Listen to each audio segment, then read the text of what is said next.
Deler av Norge stenges ned. Norge blir nærmest stengt Alle ned. barnehager, skoler, universiteter og høyskoler er nå stengt. Norge blir satt på en stor prøve.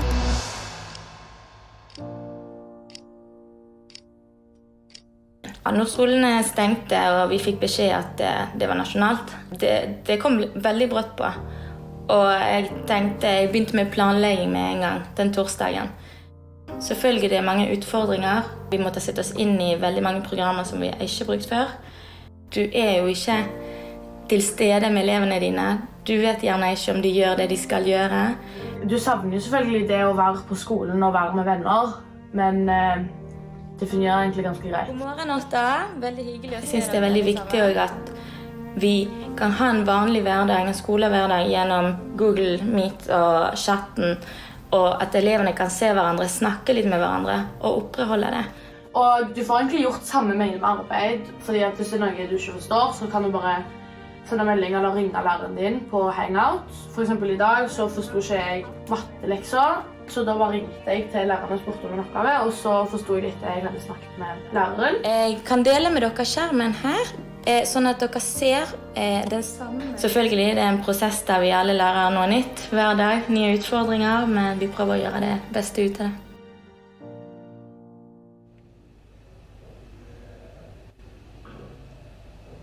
The video we've just seen gave us some impressions of the homeschooling in Stavanger, Norway during the corona lockdown of the schools, an experience I guess most of us did recognize.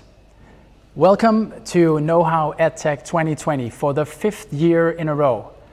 For good reasons that we are all affected by, this year's conference will take place online, which seems to be the new normal, or at least a profound experience that probably will influence how we'll organize both education and work in the future.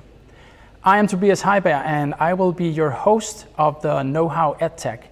Myself, I'm sitting in Copenhagen and we'll have with us speakers online from all over Norway, Denmark, Sweden, Finland, Belgium, England, Scotland, Malaysia and the US. This year's Know-How EdTech will go on for 3 days between 12 noon and 2 p.m. Central European Time, tomorrow, today and Friday. You'll find us both on the conference platform of Nordic Edge Expo, on the Know-How EdTech website, and on our YouTube live site. Please share the links to any of these sites with anyone. If you want to engage with us and ask questions to the speakers, feel free to do so on our discussion board on the Nordic Edge conference platform.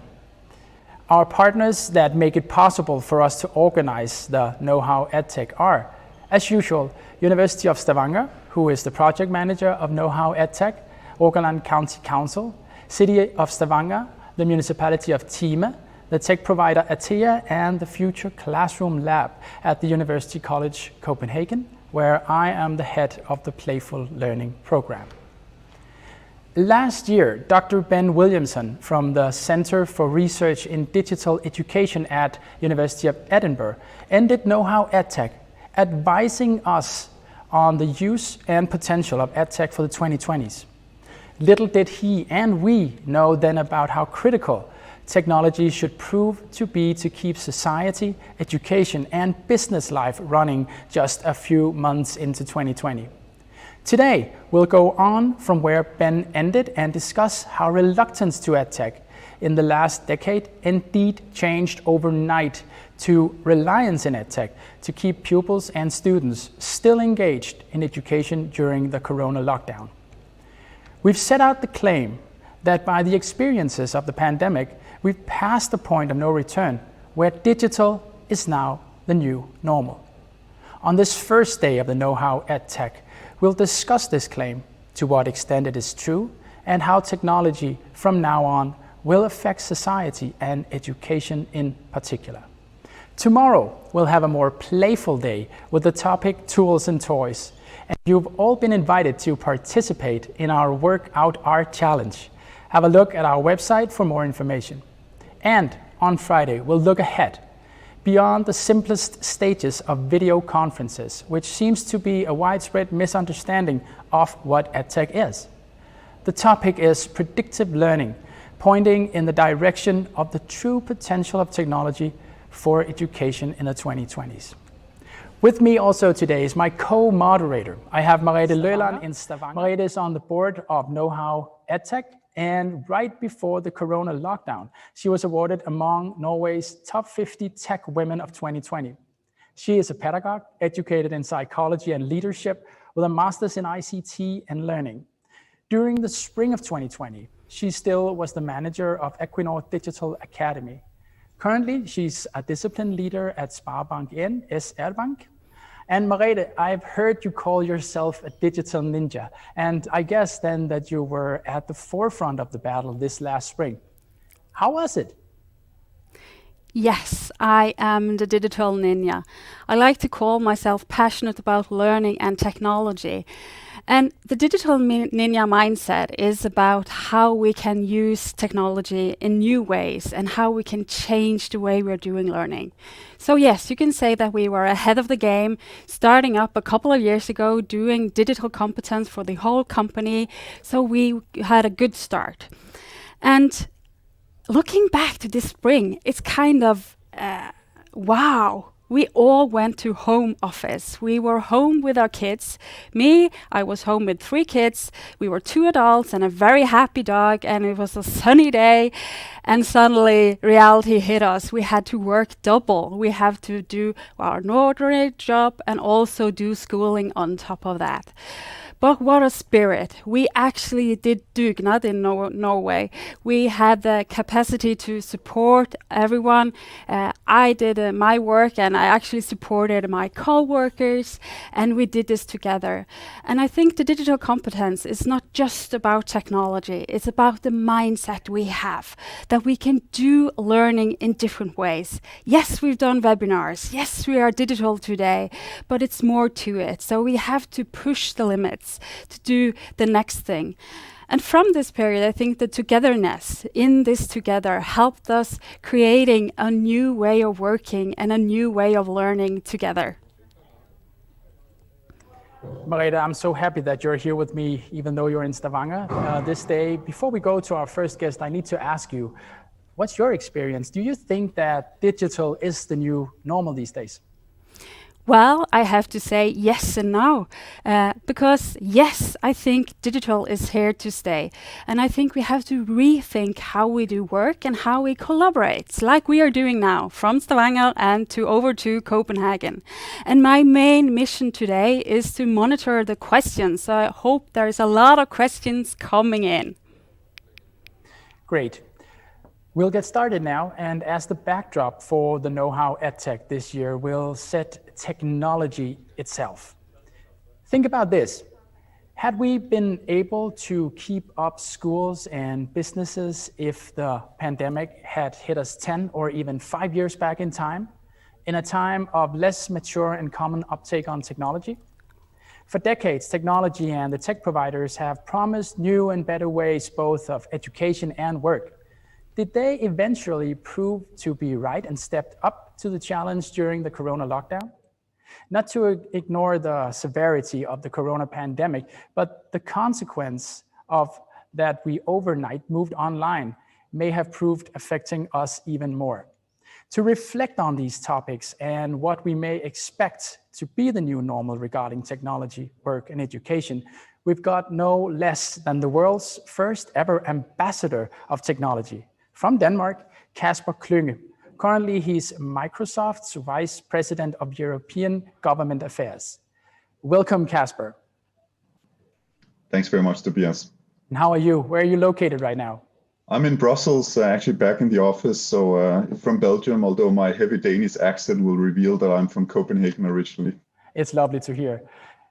And of course, we're looking forward to hearing what you have to say.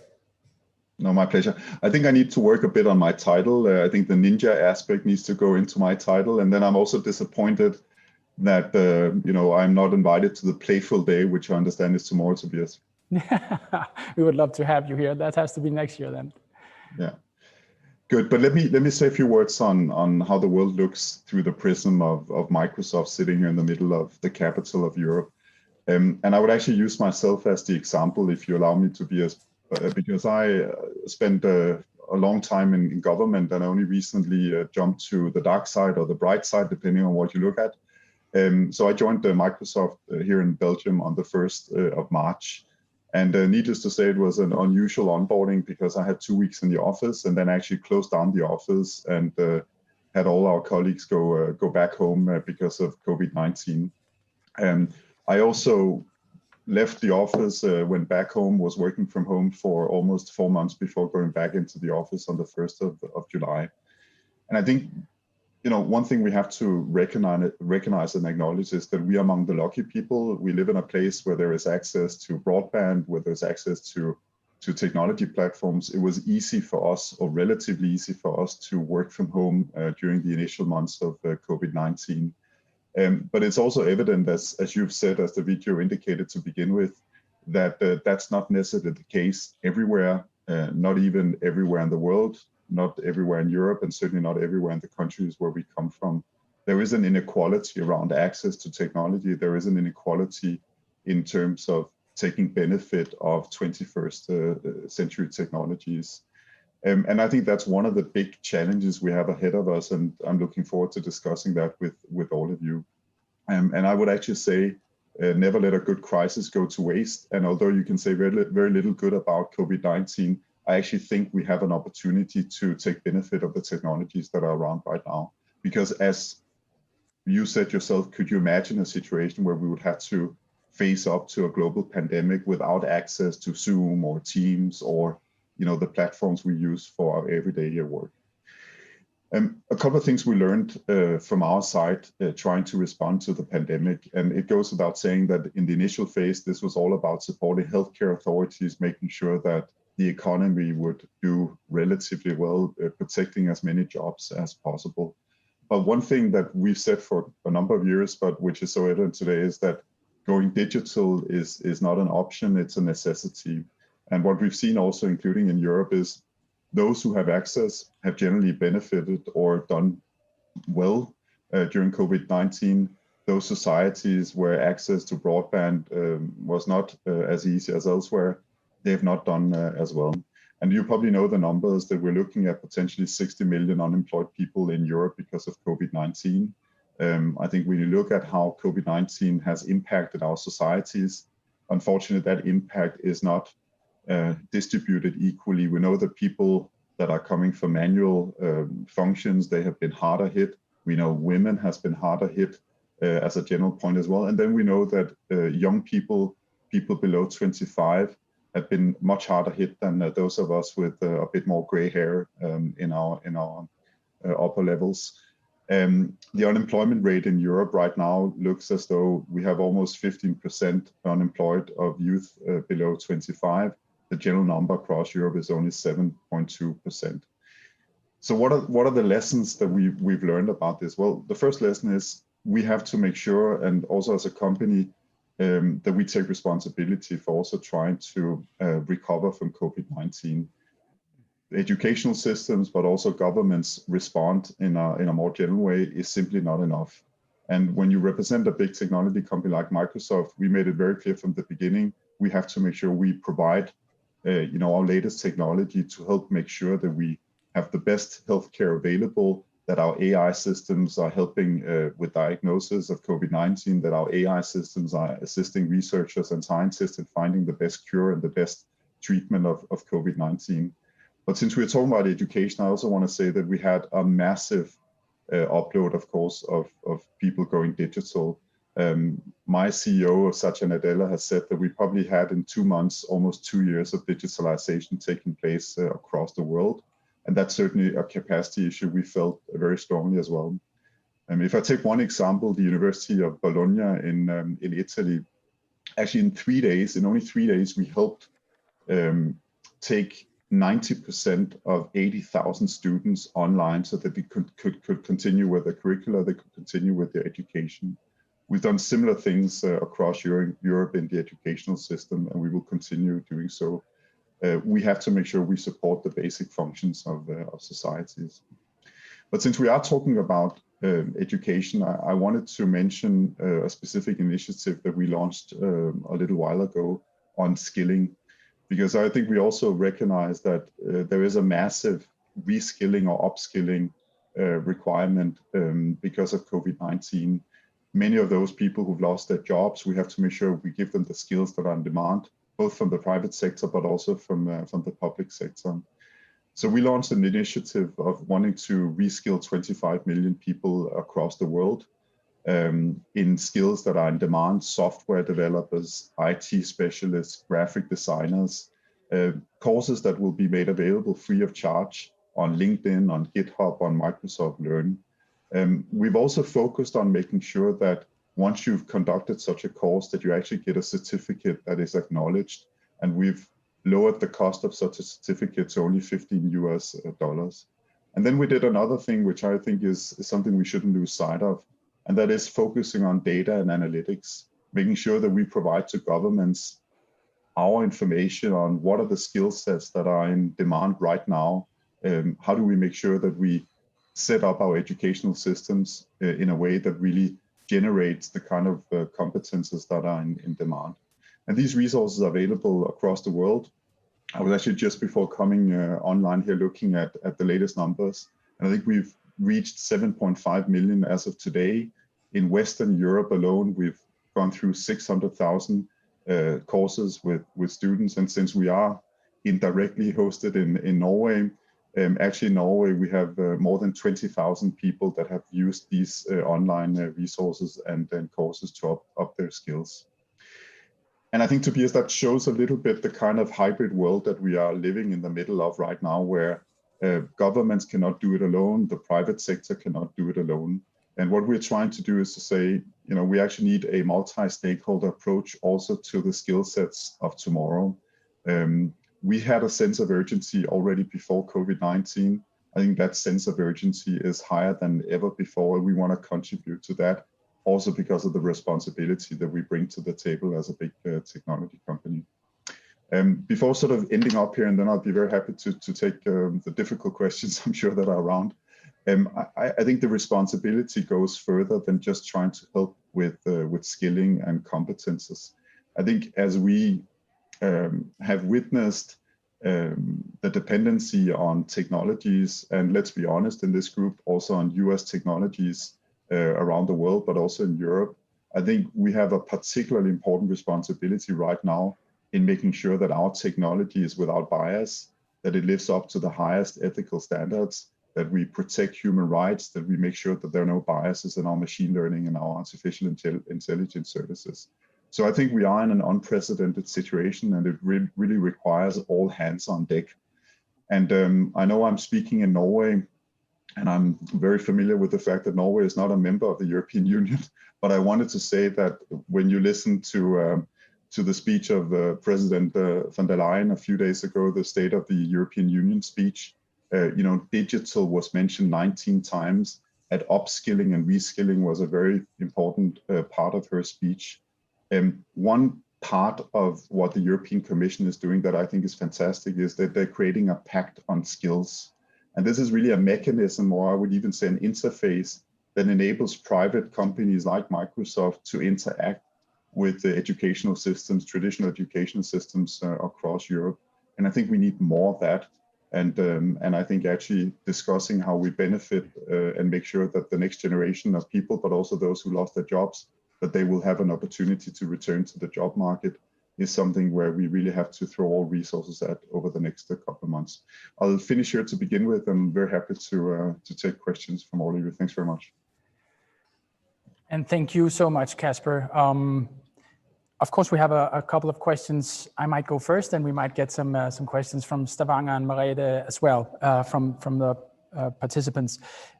You talk about the 19 times that digital is mentioned in the speech. You talk about a very hybrid world and with a multi-stakeholder responsibility, so to speak. The million-euro question, of course, at first is, do you think that digital is now the new normal? Do we have to get used to this way of living?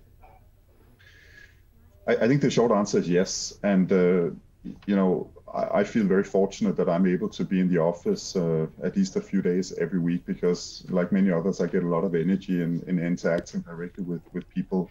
And what I'm going to say now is perhaps not sort of the standard speech of somebody representing a big technology company. And you have an excellent colleague in Norway, Christine, who is probably listening in. But what I would say is I think we will live in a hybrid model for quite some time until we have a permanent solution to COVID-19.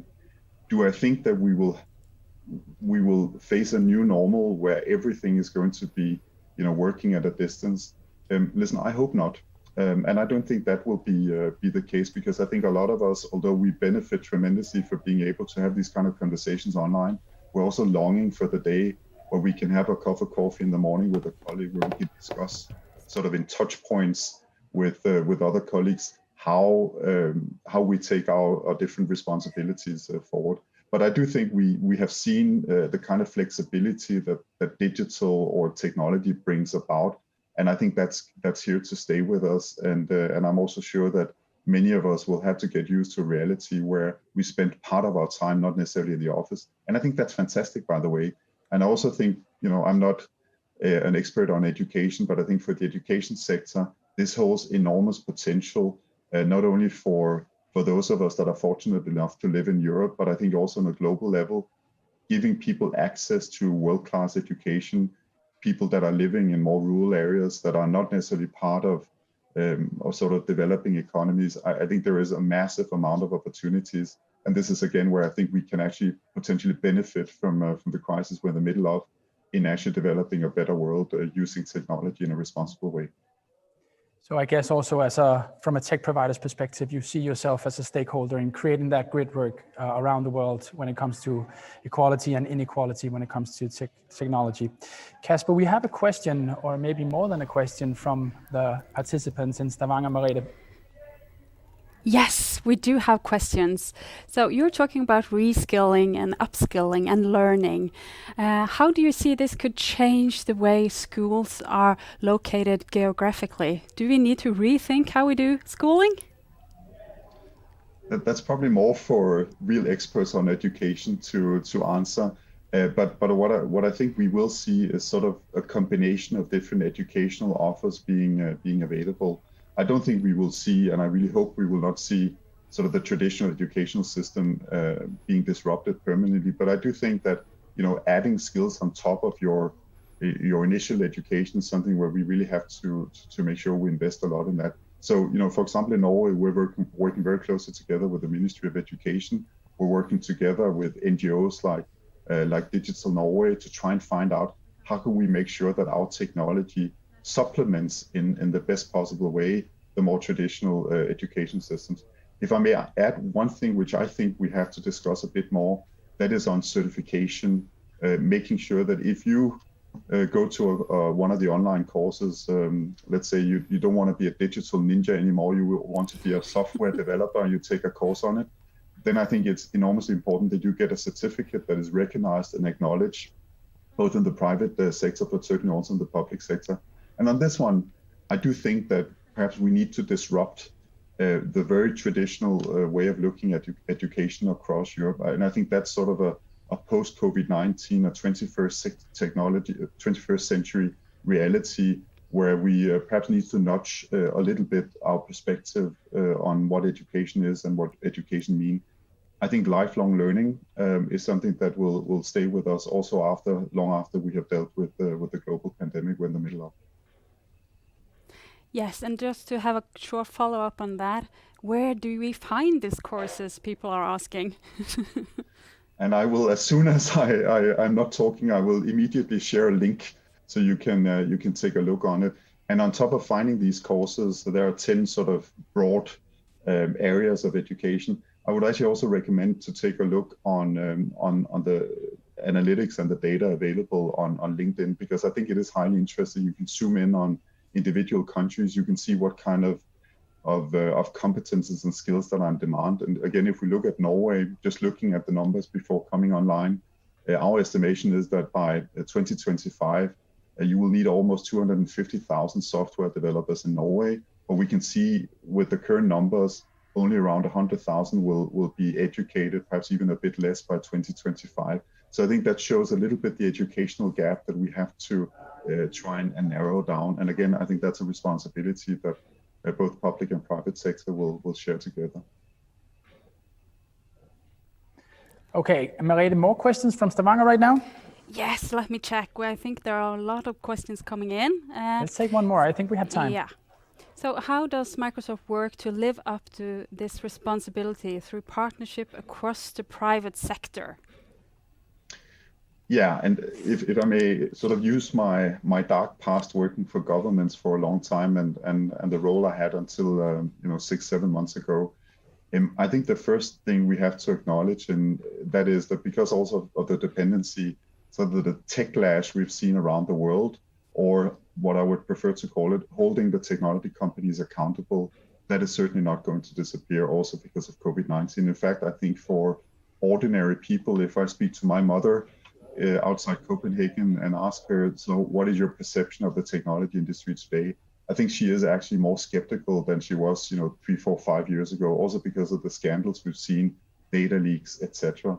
So I think for companies that really increases the responsibility. I think civil society, media, governments, ordinary citizens will increasingly hold us accountable. And I think we also have to make sure that we understand it doesn't take too many of these scandals to basically disrupt the trust that we have in these technologies and these systems that we are an important part of developing. So whether we talk privacy, whether we talk about protecting ourselves against cybersecurity attacks, or whether we talk about basic human rights, whether we talk about avoiding bias in our artificial intelligence systems, the stakes are enormously high.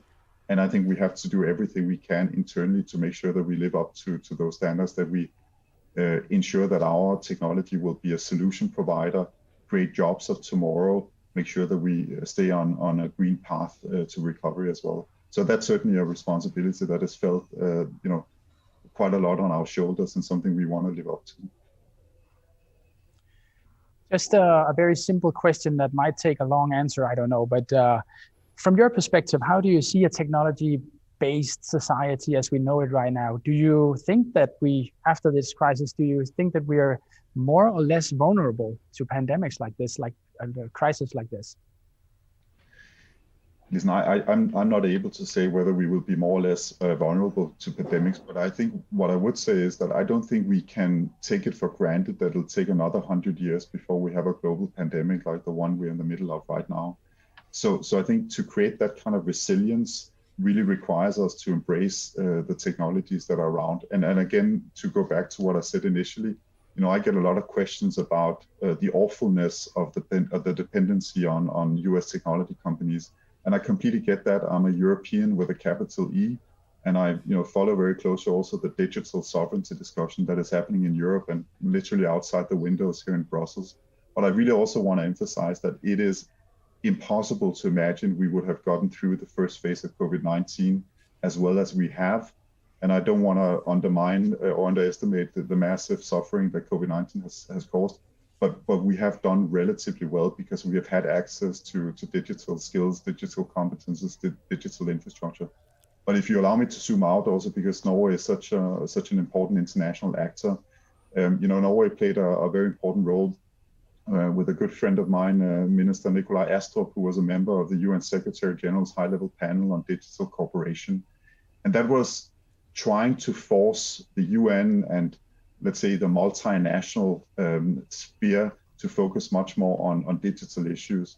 And I think one of the issues that you're alluding to, Tobias, is of course that with this dependency on technology also comes vulnerabilities. I mentioned before cyber attacks. That has not gone down. They didn't, perhaps they did work from home, but they certainly didn't take a leave of absence. We've seen the same levels of attacks, even against healthcare providers, even against the World Health Care Organization.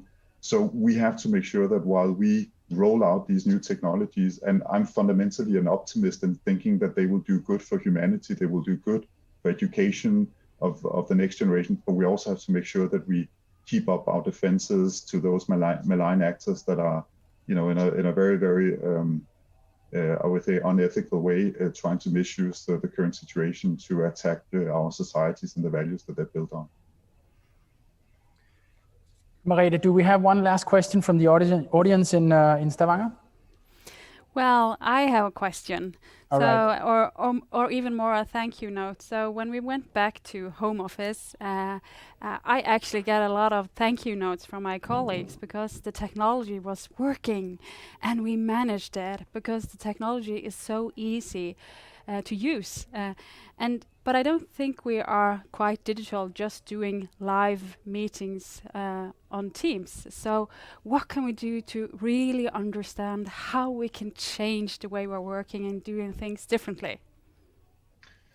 Yeah, listen, a good question. If I use myself as an example on this, and I'll be very, very blunt, and don't tell anybody in Microsoft I said the following, but before COVID-19, I was not very enthusiastic about using this kind of communications or video conferences because I think it creates a distance between people. You cannot read the rooms. We're in the middle of a conference and we in fact have no idea whether people are looking at their smartphones or reading the newspapers while we're having this conversation. I'm sure they are, and I think that's perfectly fine. But actually, I think we have upgraded our own skills and competences. We've become better over the last 6 months to actually use these technologies. And I no longer find it very strange and unnatural to have a conversation with you in Stavanger or to talk to Tobias in Copenhagen. So I think that normality is around us, and I think that's a good thing forward. But I think we continuously have to innovate to try and find out, how do we develop our technologies in a way that becomes even more intuitive, even more accessible. I think that's a very, very important aspect of this as well. We have to make sure everybody is included in the bus. Everybody can benefit from these technologies. So we've come a long way, but I can tell you that we're working every day with our engineers also to make sure that we come up with the next generation of these tools to enable us, hopefully not for much longer, but enable us to do as good as we can during these difficult times. So maybe learning is the new normal then? I really think it is, and I'm not trying to be kind to you because you are focusing on education and learning, but I think all of us have learned enormously over the last couple of months, and I think mindset-wise, we've also had to sort of hit the Control-Alt-Delete button and allow ourselves to be a little bit on thin ice and finding out what can we do with my team here in Brussels, what works here. I think there is a very individual approach to that. Some are very happy in using these new technologies, others are less so. And that's why I would probably advocate that this hybrid model is something we have to explore a bit further so that all of us can have as normal a life as we used to. So hybrid learning could be the new normal. And Merete touches upon this, but just turning back time, and it's only if you know something about it, tech kind of put out the grid work that made us go to work and have an everyday life. Kids could go to school and education could kind of function and work on. Just taking us maybe to the machine of Microsoft. How did you do that? It was quite astonishing that you could do this grid work in such a short matter of time. Do you know something about how that happened? But I think you pointed to one of the differences between 2020 and then going back to some of the previous industrial revolutions, because infrastructure traditionally were in the hands of in many ways governments, public sector. There are a few exceptions, railways, etc. But I think when you look at today's critical infrastructure, to some extent or to a large extent, that is being provided by the private sector, by big technology companies. Whether you look at the cables going across the Atlantic Ocean or whether you look at the data centers, including one we opened in Norway not too long ago, that's basically the foundation, the blocks of transforming our societies into more digital societies. But I'll also be honest in saying that because we had 2 years of digitalization taking place in perhaps 2 months, or for some of us it felt like 2 weeks, of course, this creates enormous pressure and enormous capacity problems for all of us. So I think one of the clear conclusions of this is we have to continue investing massively in digital infrastructure. We need to do that in Norway, we need to do it in Scandinavia, we need to do it in Europe, but we also need to do it on a global level. And again, zooming a little bit out, one of my concerns is certainly that we should not lose sight of sort of the upcoming difficulties. I think digital inclusion at a global level is going to be absolutely essential. And then, being Nordic, I also have to end up saying that because we're in the middle of a global pandemic and it's a unprecedented crisis, it is so important we don't lose sight of the looming crisis, which is of course climate change and sustainability. And one of the few positive things that has come out of COVID-19 is actually almost a momentum around sustainability and climate change. If we'd had this talk 7 months ago, I think I would have said I'm concerned about whether there will be political will to focus on sustainability and climate change. In fact, almost the opposite has happened. We've never seen as much focus on sustainability and climate change. So I think that's another aspect where we really need to use the momentum that are currently here. The private sector will have to play a very important role in this because, of course, these new infrastructures are not climate neutral. We have to make sure they run on renewable energy. And then we have to make sure we also get developing economies on board. And with those words, Kasper, thank you so much for bringing your perspectives to the table to this conference. Thank you very much. Thanks a lot.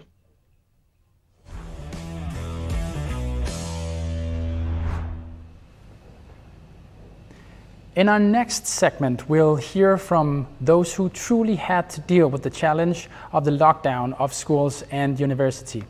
We'll hear from Annika Genlot, who talked to us at the Know-How EdTech, also in 2017, about how the Swedish municipality of Sollentuna outside Stockholm, already in 2010, was of the first in the Nordics to implement the Google Education Services for their schools. Also, we'll hear from Melissa Heighton at the University of Edinburgh, who, as a consequence of the SARS pandemic at the early 2000s and indeed the Iceland ash crisis that stopped air traffic in Europe in 2010, made the strategic decision to make their education programs available also online. Our question, of course, is how they handled the crisis and have they in any ways seen any benefits from their earlier decision to implement online tools and practices? First out, Annika Genlot will take us to the homeschooling during the crisis in Sweden. Annika currently works for the Swedish Association of Local Authorities on the National Action Plan for the Digitalization of Schools. Welcome, Annika. Thank you so much. I hope you can hear me well.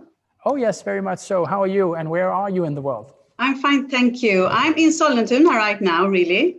Home in my working room nowadays. I work from home, we all do, in our organization still, as that's so many of us. How things are. It looks lovely, by the way, and the word is yours. Thank you. I am a project manager at the SALER, as we say, the Swedish Association for Local Authorities and Regions. Concerning digitalization and education. Half time though, I want to say I'm also a doctoral student in informatics at the University of Örebro in Sweden, finishing my dissertation in December now with a focus on leadership of digitalization in school organizations. So before I just comment on the current situation with the ongoing pandemic and how the schools of Sweden and also Sollentuna has handled this, I would like to start off with a short background according to the digitalization of schools in Sweden. And I think I have like 8 minutes, so I think I'll manage. We have 21 regions and 290 municipalities in Sweden, quite much. We're a small country, but many municipalities with different kind of course, smaller one and bigger ones. And all regions are self-governed by local authorities that are responsible for different sectors and activities. And the Swedish school system since the 1990s, the same as in Norway, is decentralized. So there is a shared responsibility between national and local authorities concerning school, where most responsibility and decisions are taken on local and school level. So this, of course, brings with it increased freedom and autonomy, but also local and individual responsibility. And according to the inception of digital technologies in Sweden, it began in the 1960s, 70s, quite long ago, even though few students at that time had any technology at hand. Instead, they rather theoretically, of course, read about, for example, programming, etc. But since then, and increasingly fast, digital one computer per student spread in Sweden. And this in turn led to some sort of technology hype, I would say, less focused on how to implement or use the technology into the pedagogy, but rather which technology to buy. And this has affected us over time, I would say. So even though we have quite small scale research showing that individual teachers in certain classes, certain municipalities do succeed in using digital technologies in a way that really improves teaching and learning, we're still in need of more research concerning in what way the use of digital technologies in school really can improve teaching and learning. So we also lack, I would say, research focusing on leading digitalization. And that's where, of course, my research comes in. But since teachers in Sweden and in Norway and other countries have the free space to plan and carry out their teaching practice, the responsibility of digitalizing their practice falls heavily into their own needs practically. And some teachers cope, they do a fantastic job, whilst others, due to different reasons, are facing big challenges. So what I want to stress here is that local authorities need to support and lead digitalization across the school organization, aiming for increased equality for all students and without intruding the daily practice of teachers. So I'm not saying this is an easy thing to do. Still, if we want to gain from digitalization in school for real, we need to involve all levels within the school organization, and the leadership is crucial, I would say. So in Sweden, according to the unfortunate pandemic, we were forced to provide homeschooling to our students from the upper secondary school from one day to the other, as you guys as well. One extraordinary project that we initiated was initiated by RISE, Research Institutes of Sweden, together with the national agency in Sweden, and also with my organization, the Saler, and was given the name Skola Hemma. It's like school from home. And this project is interesting because it was managed in a way that we never have done anything before in Sweden, supported by the educational department with the engagement from several authorities and other national actors. We, during a few days, managed to, the day before we closed the school, publish a site that continuously was developed and that encompassed materials, research compilations of distance education, etc. So Skola Hemma soon became well-known nationwide, and the site was used by both leaders, teachers, school leaders, inside of Sweden and outside, IT department and so on. And it was like a support during the most intensive crisis, but is still used today. So before the summer, we also, on this Skola Hemma site, we published a scenario planning material for supporting school organizations according to different possible scenarios of the pandemic. So this is also available in English for other countries to use. And sorry about that. And the result, let's see here, the materials have been downloaded 100,000 times, and we have 200,000 unique visitors on the site, Skola Hemma. And the scenario planning material used this autumn has been downloaded 150,000 times in Sweden and 2,500 times in English. So obviously other countries are also interested in this. So this project is interested, and we can learn. It showed that authorities can cooperate together with other in a way that we usually do not see. There are also plans of doing research of how this project and interaction and processes, we used Slack and different types of work processes really, what this kind of meant for the result of the Skola Hemma.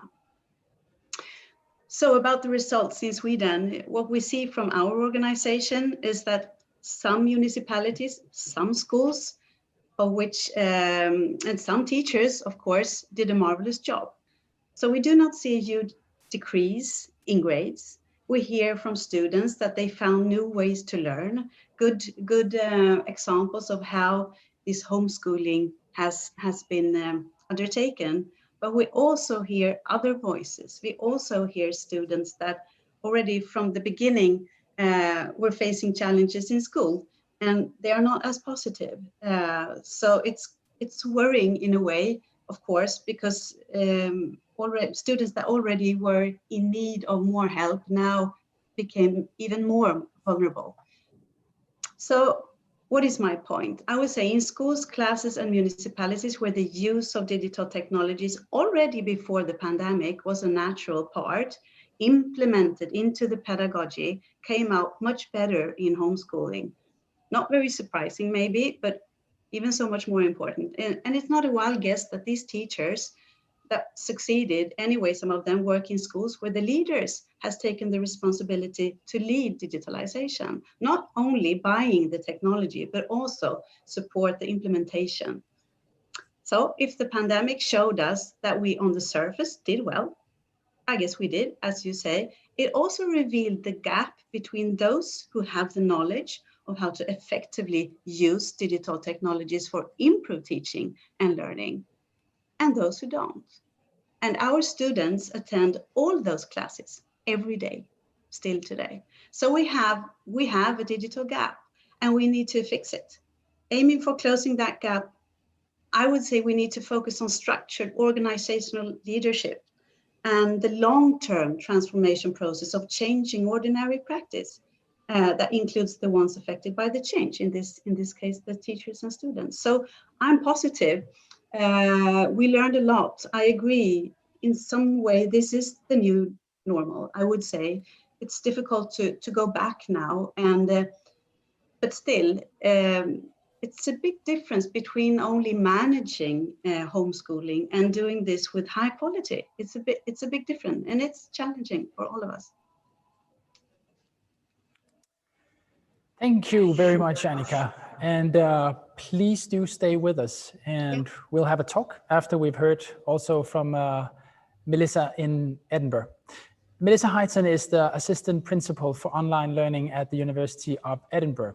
She is the strategic lead for the university's digital and distance learning and their implementation and use of educational technologies. The University of Edinburgh was established in 1582 and ranked among the best universities in the world. They are also accredited with some of the best MOOCs in the world. Melissa will tell us why they made digital the new normal thing to do and what we may learn from their decisions and experiences, both in the times we're in and for the future. Melissa, thank you for joining us. Thank you very much. Thank you for the invitation. Hello to everyone. Yes, so University of Edinburgh is a very old institution, and it's an international institution. So we recruit students from all over the world. And we hope that they will come and study with us in Edinburgh, but sometimes when they can't travel or when they need to stay and do their studies elsewhere in the world, we need to provide distance education for them. And I think last year, Ben Williamson was at this event talking about the importance of EdTech, and he's a researcher in our organization, and it is wonderful to have researchers in your organization, but actually there's always some people who have to make the technology real. And my teams are the group of people who make sure that, so we run the IT systems and provide the platforms that make it possible for the university to do this strategic business. And for us, because we are an international institution, we have to be strategic in how we would be international, even if something changes and something goes wrong. So yes, Tobias, you mentioned that we had, so in 2003, the SARS virus, and then in 2010, the volcano in Iceland. And when you are part of an island, so Scotland is a very small country and we share an island with England, but it is an island, and so sometimes there are these big events that happen which mean that suddenly people can't travel. And during the volcano, the students and the academic staff were perhaps in the wrong place and they couldn't get back to the classrooms. So it seemed to me very clear that if things like this might happen, it's a strategic business continuity commitment to invest in the platforms and the infrastructure and the big IT systems that we need, because we need to be able to continue to run our business. So we've been for 10 years at University of Edinburgh investing in the technology and the platforms that we needed for distance education. And we have 70 master's courses that we deliver online all over the world every year, and many MOOCs on the big platforms. And so over the years, we've invested in the expertise and the technology for doing that. And so when the COVID pandemic started, I wasn't expecting that, and we had to do it very fast, but I'm very pleased to say that we had most of the technology in place, which has made it possible for the university to continue our business. So part of that has been around helping people to use the technology from home and moving everybody to their home offices. So the university had to support a lot of home working, which we weren't used to doing, but then also to the creation of materials. I think that lots of people from home could imagine maybe these video meetings or maybe watching material, consuming material. But our biggest investment over the last few months has been in helping colleagues to make and create from home material that they have then wanted to upload and share with their students. So I'm interested in your playful day tomorrow, because actually the making part, the creating, being creative as a teacher, I think is very important, and helping colleagues to think about the digital skills and the digital technologies that they need, not just for a short emergency, but for a new normal, a new way of working. We've been very lucky in that we have the experience of offering distance learning courses all over the world. And so our colleagues who have done that distance teaching have been able to share their expertise with everyone now. And so we've managed to bring the skill level of many of our staff up. But that has involved a large upskilling, a lot of training, and a lot of IT infrastructure. Obviously, when you plan from the start, or plan from a long time, is very important, because to do IT in a big organization takes many years. There's a lot of planning. These are big systems, and they're big commitments from the university, whether we choose to host our technology ourselves or in the cloud, and our relationships with vendors. So we have a relationship with Microsoft, but we also have a relationship with another a whole range of platforms and suppliers and vendors. And so the partnerships that you negotiate for those, because often these partnerships are partnerships that need to last for 3, 5, 10 years. And I think that the ethics and considerations about who you go into partnership with, sometimes when we do this in an emergency, perhaps we make different decisions as to what we would if we were planning more strategically. So I think that what we've seen in the University of Edinburgh is that some of that longer term planning, we're really seeing the benefit from now, because it has meant that we have been able to concentrate on the skills for teaching and being creative. And I just wanted to say that something that I think is very distinctive about the big universities, as well as having international students, and we welcome them, and we hope that they will come, even if they can't at the moment, is also to think about the ways in which we supply our library materials. So much of the library, when you're a student, is based on going in and picking up books, and there being multiple copies of those. So we've had to do a big shift to the digital library, and the relationships with the publishers and the licensing has been a big part of what we've been negotiating over this time. And also to think about the role of the universities in doing the research that will help to bring this pandemic to an end. So the big universities are where the labs are, where the medical faculty are working.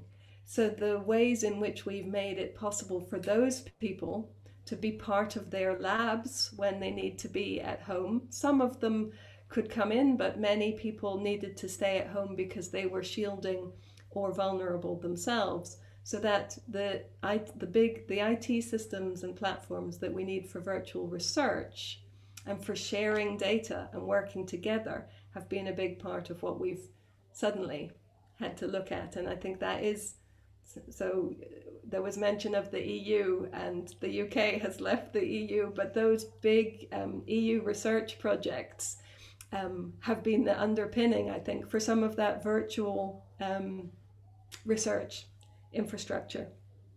And of course, we had to do some very practical things like making our student maker space, changing all the 3D printers and requisitioning those for printing visors and PPE for our staff who were in the research labs. So we're very lucky to have a commitment that we have developed to having maker space and 3D printing and that kind of creativity and making as part of our university. So for us, it is a new normal, but it's a new normal that is based on strategic planning that we've been doing for many years. Well, thank you to both of you for now. I know that our participants are eager to ask you questions, both of you, but before we go to Merete in Stavanger, I'd like to ask you first, Annika. You're talking about a gap in education when it comes to technology. You're also talking about needing to bridge that gap. And then you point to structure, organization, and leadership. How do you see those two things connected?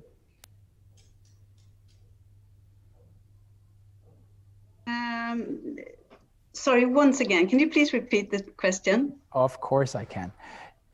When you spoke, you talked about a gap in education when it comes to technology. Yes. You also point to structure, organization, and leadership to kind of close that gap or bridge that gap. How do you see those two things connect? I think that we need to, since digitalization anyway in Sweden has kind of been grown from beneath, teachers doing what they can with the technology that is brought in. It kind of differs a lot between classes, between schools, between municipalities. So this gap, we need to kind of move towards a greater equality, because it shouldn't, for the students, even though they go in a municipality in the northern of Sweden, which is small and maybe don't have the same organization as in another, it shouldn't, I mean, it's important in order to have equality overall in Sweden. So how we could bridge that gap is kind of to learn how to organize digitalization in a better way in our municipalities, and also for the individual organizers of school, because we also have free schools, of course, as in other countries. So it's important to not only depend upon teachers doing what they can with the technology, even though they are the one, of course, that has to use it in order to improve the teaching and learning. But we need to support from the organizations, not only the school leaders, I think, also the head of the organizations in order to bridge the gap. And we need to do that maybe by programs, but since Sweden is decentralized, we have to do it from local authorities. We cannot depend upon the national level only. So it's kind of a cooperation also, I think. All right. Melissa, just wanted to ask you that you had a strategy and it came in handy once we met the crisis. You also talk about having the technology in place, being able to connect educators and students, but you also talk about moving to the next level when it comes to quality. You talk about creating and making. Could you elaborate upon that, kind of tell us about what you actually do to get the quality into the connection? So we are doing a lot of skills professional development, academic development for the faculty. And that's what we have had to do over this summer. So in April and May, it was an emergency, and we had to teach them all how to use the tools. But over the summer, we have really been spending time on course design, learning design, and how you can use all of the different tools to plan the pedagogy that you want to deliver. So everybody teaches in different ways, and each of those tools have different affordances and different things that you can do with them. So thinking about how much you want to do interactive, how much you want to prepare in advance, and how you will know whether the students are learning. So the analytics that are in the system, what data does the teacher have in order to know what the students are doing that we would usually get from seeing them, that is perhaps a challenge for people who have not taught online before. So although we had the technology, this is a big change for lots of the teachers who would usually expect to see the students in their classrooms. So we have a big program called the Edinburgh Model, which is based on all of the learning from the researchers like Ben, and it's a research-led model of teaching. And we have a training program around that, and we have had hundreds of academic staff come through that program over the summer. So this week was the first week of our teaching again, and I hope it is going well. There are many students who have come to Edinburgh. They have physically traveled, some of them are here, but we are going back into lockdown again now.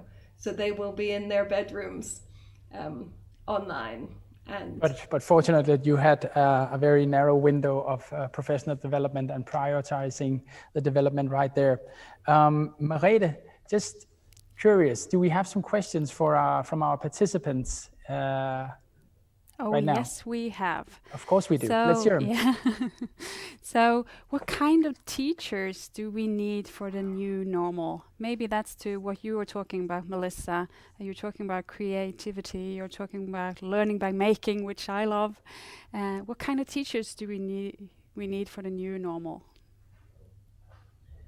I think we need really resilient teachers, because teachers are whole people as well. So as well as being great teachers, they also have their homes and their families and all of the things that are going on for them.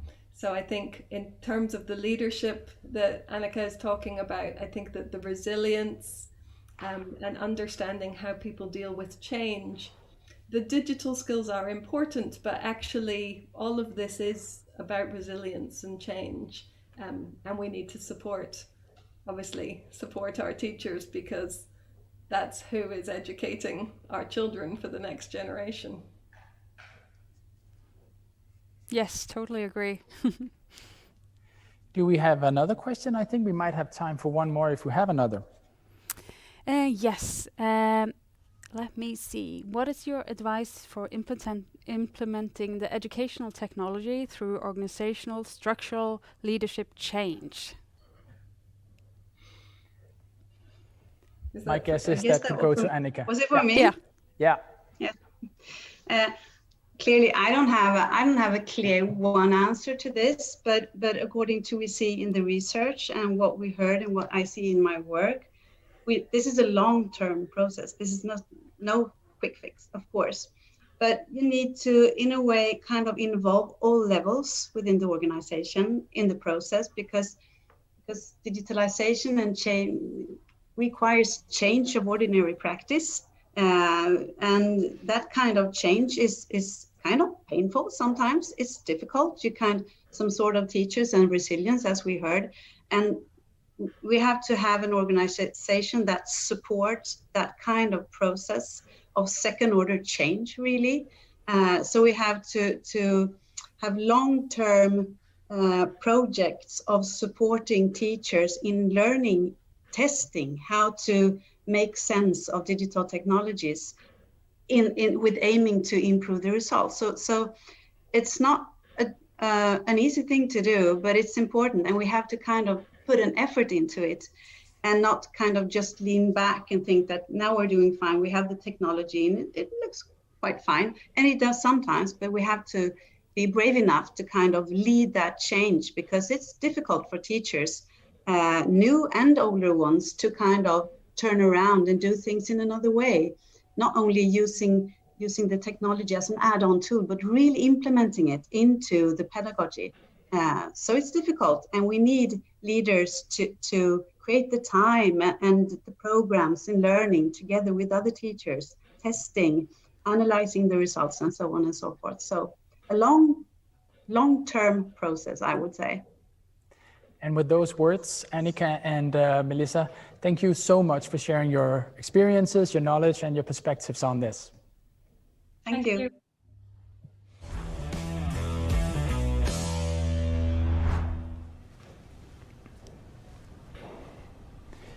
We've heard two cases on how the impact of the lockdown of the schools and universities may have had a relation to the degree of access, knowledge, and acceptance of online educational technology. For a more general perspective on the impact of the pandemic and technology-based education, we've got Professor Jennifer Roswell to give us the lesson learned so far and what lessons she believes we should take with us for education in the future. Jennifer is a professor of literacies and social innovation, and for the last 20 years, she's been a researcher in literacy education, exploring ways of expanding definitions of literacy to be more digital, multimodal, critical, and responsive to children's and teenagers' contemporary needs and motivations. She has conducted research in the areas of digital literacies, video game design, social media and multimodal design, literacy and activism, and a variety of art-based approaches to teaching and learning literacy. Currently, Jennifer is co-deputy head of school at the University of Bristol's School of Education. Welcome, Jennifer. We look forward to hearing your perspectives on the pandemic and technology on pupils and schools. Thank you so much, Tobias. Yeah, if it's okay, I'm going to start a PowerPoint only because it's easier to show visuals. Please do so. Okay. Okay, so as Tobias said, I'm going to look a little bit at then and now, if that's okay, because a lot of my work obviously happened before this seismic change in the world. And I wanted to start with, okay, I'm just going to, my technology is, there we go. I'm going to start with a quote by Turing because I think it's quite prescient. It's, he said ages ago, with the invention of the computer, that we can only see a short distance ahead, but we can see plenty that needs to be done, or needs to be done. And indeed, we're certainly seeing that come to fruition now with what's happening in terms of the new normal, as everybody's talked about, but we don't quite know what's ahead. I know that we've learned a lot from Nordic contexts. I know within working within digital literacies and related fields, AI, et cetera, that we often turn to Nordic contexts. So some of the tenets that are central to Nordic education would be teachers are pedagogical experts. So they get a lot of training, there's a lot of graduate training, less emphasis on assessment and gatekeeping, generally speaking, compared with other parts of the world. There's an emphasis on design and craft and making. So we've talked about this a little bit, and I'm sure tomorrow there'll be a fair bit of looking at the notion of makerspace, DIY, hacker philosophies. Wi-Fi is a right for citizens, I think, in a lot of Nordic contexts, which is not the case. I'm a Canadian. It's not the case in Canada. It's not the case in the United States. It's certainly not the case in the global South. So access is an issue. And then open studio time, open scheduling, maker movement is very popular, and you're even getting into smart cities. So you do all of this, right? So in Norway, this is very kind of accepted and the sorts of measures that you have in place. Tobias mentioned the kinds of research that I do. Multimodality is sort of a fancy way of saying the different kinds of modes that we use when we use screens. So screens are made up of words and moving images and sounds. And these have affordances and constraints. I do maker and studio work. I do cross-sector work. I'll talk a little bit about a lot of DIY playful work, and everything I've done really has involved social and racial inclusion. So I tend to work with populations that are slightly more marginalized, I would say. And so that's sort of a landscape view. And the only reason I signal that is not to be kind of navel-gazing and narcissistic, talk about the kinds of research, but it's more what the work I did is radically different and will have to be if we continue with this, with the pandemic. So I would look at skills and the nature of screen reading. So I conducted a 3-year study looking at how to redefine reading on a screen.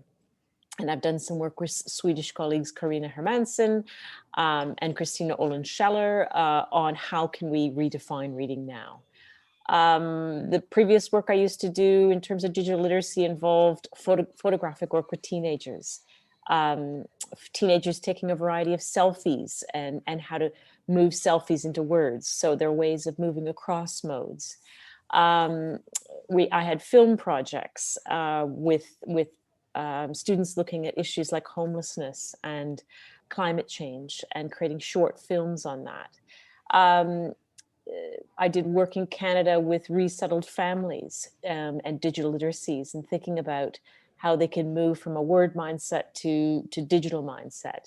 And then more recently, during the pandemic, I've been doing shelfie work with Professor Natalia Korakova in Stavanger and others, looking at how people are taking photos of their shelves.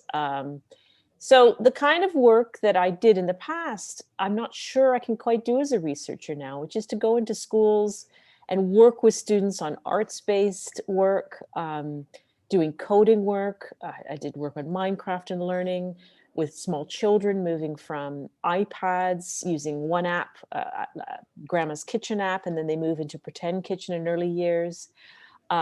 Students making storied codes, so they'd make digital stories and then they'd work in Scratch. Gaming for Life was a project in 2019 where students would create a game that was about their future career. So it was working with video game designers, and rather than using video games, we actually created board games. So all of the work isn't digital, but it works on a digital logic. So I signal all of this work because it is different from what's going on now on a qualitative level. Makerspace work, I worked on a large European project with Jackie Marsh at University of Sheffield, and that involved a variety of Nordic countries where they engaged with makerspace research. YOMO was a project with youth, this is YOMO, where they would use green screens and work in a library after school every day.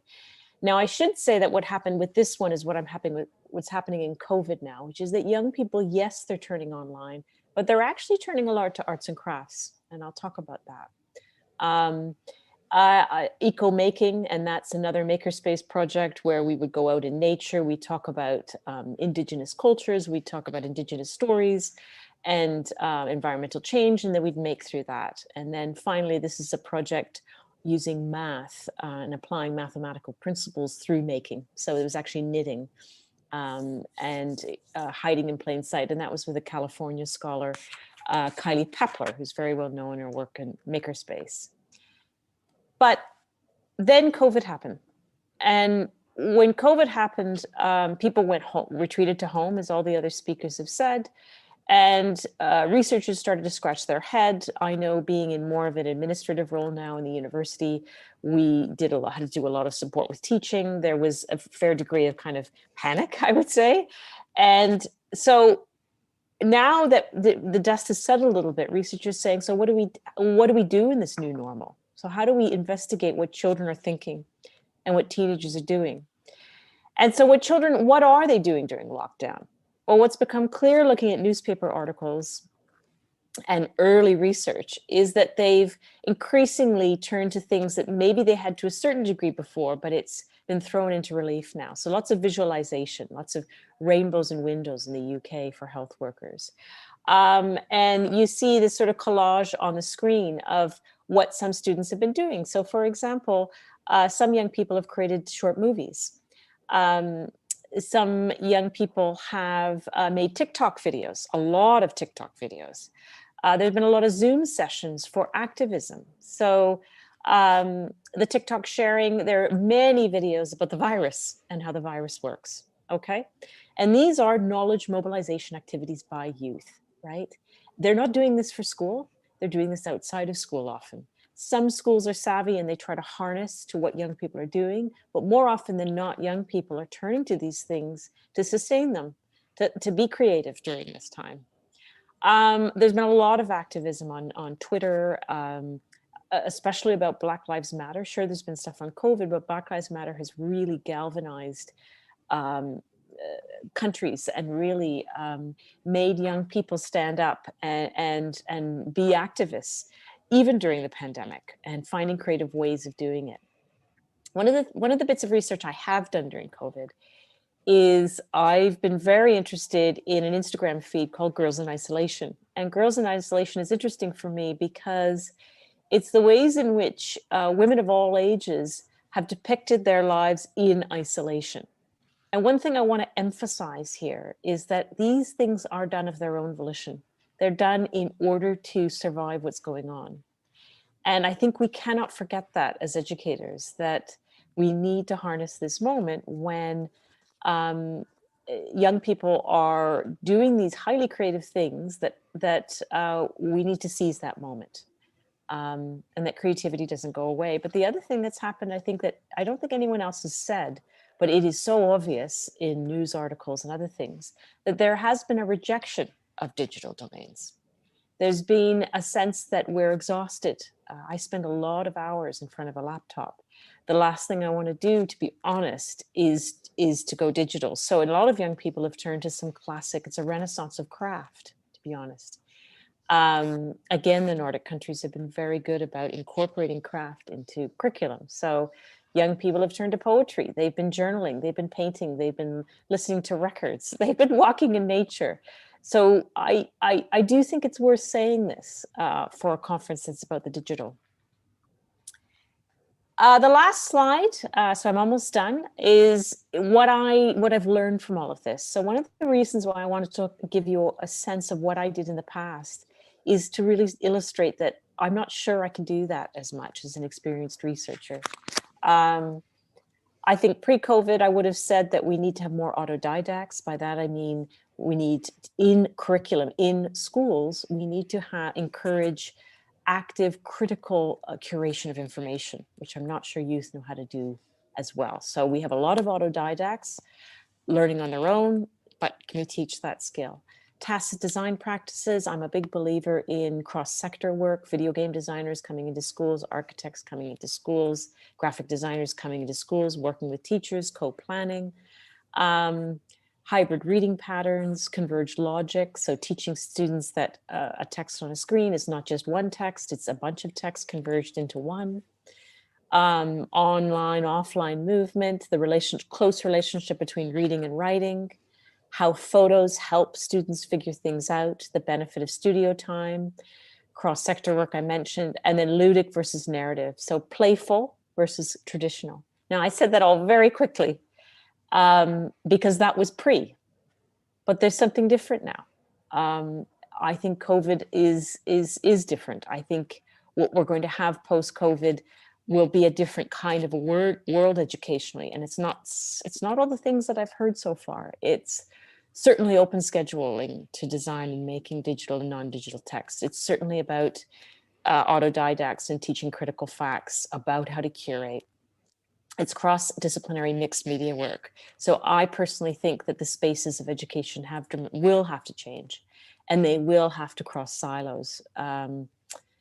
I think there also needs to be more meditative emphasis, more mental health emphasis on going off screen. I think there needs to be a social relational dimension to learning and connecting learners online in very creative ways. And people are doing that around the world. More cross-modal work, working from film to sound work to written work, and then some Socratic learning. So youth actually, it's borne out in the research for many years that a short lecture that's very effective can capture them. And then a lot of inquiry and reflective work, and that can be making work, that can be makerspace work. But it's funny what COVID has done to people. I think we won't be able to predict necessarily about the outcome. The digital is the new normal, but I would push also to say that it needs to be negotiated with the non-digital and the relational. And that's it. Well, wow. Let's talk some more about that because you talk about the new normal has to be negotiated. You talk also about the playful versus the traditional as something that was before the COVID-19, but is very much still present. You also talk about exploring, making, you talk about arts, the value that it brings to the kids and the students out there. And I can't help but thinking that maybe we have a limited definition of what technology is. We talk about something that looks like a webinar, basically. So my question to you is, how do we bring in the world around the kids in that online format where technology is kind of the grid work that we use? It's a great question. So one of the phrases that I've loved that a researcher years ago said is that technology, many people think of it still as an old wine in new bottles. And by that, I mean, you just pick up a screen and use our more traditional methods and think they work. And I know we've moved on, but sometimes I do wonder if we truly have moved on, because we do still think that if we put screens in front and we have some sort of cool, edgy apps, that it'll work. And the truth is, students have outsmarted us, right? They're really good at this stuff. They're really good at photos and visual mediation and film. What we can teach them is that critical dimension. So what exactly are you trying to say? Why? How are you saying it? And then we bring experts into the education process and we have them talk about how does design actually work? How do you design for a screen? Where's the most important information on a screen? So I'm not sure if I'm answering your question, but I think there is still a tendency to go back to what we know. And of course, that's normal. Universities do the same thing. But I do think that we had to think really in a quite radical way. You most certainly answer my question. And I want to ask you a follow-up question. So, of course, you talk about bringing the world of the kids into the way that we teach. But what's the demands of the educator, the teacher right there? What is it? Do you think we have to dare to try something new? Well, I think it's many of the things that you do in Norway and Sweden and Iceland, which is open blocks of time. I think teacher training is incredibly important. It needs to change. I think we need to professionalize educators. We've got some there's some very gifted educators, and part of that is about training them the way you train a doctor, right? About all over the newest theory. I think part of it is also allowing young people to do a degree of curation, a degree of finding out, and then working with teachers about how to sift through information that's valid and interesting and information that's less so. So sorting through, for example, what's valid about coronavirus? What do you want to foreground in a TikTok video? What's probably not true? How are some ways to find it? Educators are very good at that. And so having those open spaces, longer blocks of time to do studio time, and then providing funding for the Wi-Fi and the technologies that students need in order to do that would be very important. And I think Casper talked about that. Yes, but thank you so much, Jennifer.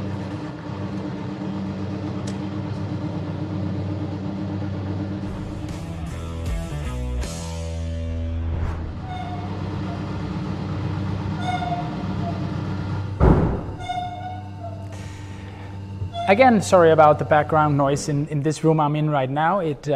Luckily it's stopped now. And now it's time to get practical. I guess we've all experienced this. The steps that we took during the lockdown was to move not only online, but also into endless live web meetings. This was also the situation for education in many cases. Of course, the teachers should be applauded to do so when they could easily have given up doing nothing. But still, the most recognizable technology was and is the live webinar, as we just talked about. Nonetheless, when teachers now have done the leap online, we hope it'll be appreciated that we also point out other and probably better options for web-based learning. The ABC Learning Design is an approach that promises a sprint design of your courses and programs in just 90 minutes. ABC has been found particularly useful for both new programs and those changing to an online or more blended format. The ABC methodology is widely adopted at both schools and universities across Europe and currently also publicly available through the Erasmus Plus project, ABC to Virtual Learning Environments. ABC was developed by the digital education advisors Clive Young and Natasha Perovic at the University College London in 2014. Please welcome the two most enjoyable people, Clive and Natasha. Okay then, thank you very much, Tobias. That's we're going to take you through a little bit about this ABC learning design. I'm going to share a screen. Just say, Natasha, could you just say hello while you're in there? Hello, hello everybody. Yeah, we're going to do this as a kind of a double act. I'll kick off, and then Natasha will take us through some of the mechanics of ABC. Right, I'm going to share my screen with you, and so that we can take through a few slides. And hopefully you can see that. Give me a shout if you don't, but can you see that okay? Yes, guess you can. You see that, Natasha? I can't yet. I can't yet. Wait. I noticed. I didn't press the button that says share. It's there. Okay. That's what happens when you're a technologist. Right. Okay, you should see it now. Okay, folks, ABC Learning Design. So this is a practical method for learning design. Just on the, I mean, as we could kind of imagine that over COVID, learning design has become really important to us. And this is a report that came out from JISC, which is a big UK organisation in teaching and learning, called Digital Learning Rebooted.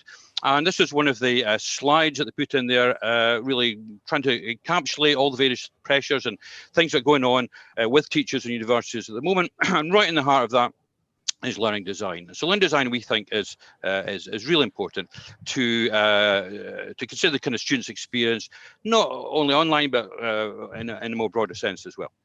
That's a report well worth reading. However, we knew that learning design was important beforehand, and we had, oops, sorry, get the right. That's it. And we developed this ABC method a few years ago now, 2015, nearly 5 years ago, which was to help teaching teams in our university to work together to create new designs for learning for the students. Okay, so we designed this. So this is obviously pre-COVID times, and COVID has brought a kind of a new perspective that I'll explain in a little minute. But this was to bring people together, and I had to pick up from something that Jennifer said earlier. We think learning design is to some extent a craft. It's something that people can come together and work in a creative way. There is obviously experience and evidence and so on to build into that, but it's certainly something that we found, myself and Natasha, that people really enjoy doing if you get the right kind of format. So this is a very fast workshop we do. We get people to create a design over a kind of module or a course. We do it really quickly in about 90 minutes. It's all done with little bits of paper and cards and so on. And the idea is really to get the teams to talk about design, talk about the student experience, talk about what they want the students to learn, how they're going to be evaluated, assessed and all that kind of stuff, and to work together to bring a consensus and a shared vision around a course. Now, behind that, it sounds very simple, but behind that there's quite a lot of theory from Professor Laurie Laird, also at UCL. Her conversational theory really is the pedagogical underpinning of that, but we've kind of operationalized that in a way. So this is something I think the universities have been looking for, a sort of simple method for learning design, and of course it took off very quickly. Partly, we made this freely available under Creative Commons. Myself and Natasha would say, just throw this out into the world. And we did a fair bit of time. We went visiting places as well to show people how it works. So on those graphs, you see that's sort of picked up, particularly in Europe, Northern Europe, but also other bits and pieces of the world as well. So this really has a kind of universality, not only geographically in terms of institutions, but also in terms of subjects as well. People seem to adopt it for many different subject domains. Particularly, it's been particularly popular in Scandinavia. We have in the project, let's talk about our partners in Finland and Denmark, but also myself and Natasha did quite a bit of work in Sweden as well. And we were planning a trip to Norway. We didn't quite get there because of COVID, but we do have a Norwegian translation of our materials, and that can all be found on that link there. Sorry, I keep pressing on. Okay. There we go. That's us. So this was the project, ABC to VLE. So we've been running this project. We've been running ABC for about 3 years, and then there was such interest in Europe. We got a group of people together to redevelop a toolkit so people could download and use it, but also to think about how people would use this type of material within their own institution. This is not something that, if you like, UCL says, well, this is the way to do it, and off you guys go. It's really here's a set of tools you can use, and you can adapt, you can translate, you can change around the types of workshops and so on, to meet your own needs and circumstances. And I think that's been a great part of its popularity, is this kind of openness. And of course, that community is then shared back to the centre as well. So we now have a much wider range of possible approaches learned from the community itself. There's the partners in there. Yeah, I mean, although those are the partners, as I say, have been used at many other parts of Europe and the world as well. So this is the important bit, is that you can go and download this toolkit now. It is there's all sorts of parts of it. There's 7 parts that explain various parts, various aspects of the ABC design. There are downloadable resources in there. You can go down, you can download them, adapt them, translate them, do whatever you like with them. The link down there is at the bottom. Now, I'm going to talk a little bit in a while about part 6, which is the online ABC. So COVID, you can imagine, we're getting all excited by doing these face-to-face workshops, and it's all going really well, and fantastic. And then COVID hit us, and then what do we do now? So I'm going to explain that in a little bit. But before we get to that bit, I think I'm going to pass back on to Natasha, and she'll explain how the principles of ABC work, because that's what we're trying to do online as well. Okay, Clive, do you mind keeping the slides and I will talk? I can do that. You just say click. Thank you very much. Okay. Okay, can we go to the next slide, please? I will just give you, it's not just about learning design, ABC. We started it for the learning design, but actually people use it for strategic development, academic development. It's been used in UCL as well within academic development sessions. It's been used to review virtual learning environments and support. It's been used for quality assurance in some places, in UCL less, only for short courses. It's been used to identify points for data analytics, problem solving, and to look into digital capabilities of staff and students. So what it is, Clive mentioned that there is a 30 years of hard work of Professor Diana Laurillard and her conversational framework behind this. We just operationalize it, as he said, which in theory roughly says that adult learners learn through acquiring, through inquisition, through producing things, through discussion, practice and acting on a feedback, and through working collaboratively. So basically there are these 6 types of learning in which whatever we do and our students do, it would fit within these types of learning or combinations of these types of learning. Can we go on to the next slide, please? So out of Diana's theory, we took these 6 learning types and we made those cards. This was for blended learning and for face-to-face workshops. So we put a definition of the type of learning at the front of the card, saying what that is. And at the back of the card, we put some activities that represent that type of learning. The cards were divided at the back to conventional method activities and digital technology activities. So we put some equivalents on each side so people could design their blended learning.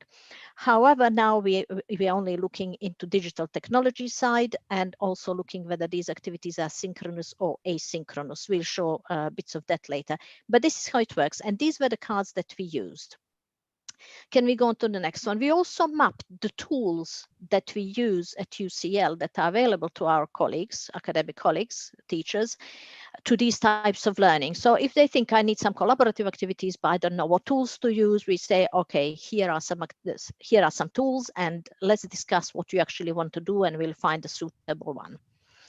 Can we go on to the next slide, please? Okay, this is how the workshops looked like in face-to-face environment. What you see now, it's a large master's program, and this group of people here were all teaching on this master's program. Each table represents a module or a course. So this was a master's in Institute of Education, and each team around each table represents a teaching team for that module or a course, and they work in parallel designing their courses. Can we go on to next slide, please? Okay. So we set up the room, as you see the top left image there, before people come in. These are pop-up workshops. We usually get invited by these teaching teams when they want to design or redesign a new program. And for 90 to 120 minutes, we stay in that room. They design in parallel. And can we go on to the next, please? They end up with something like what you see on these images.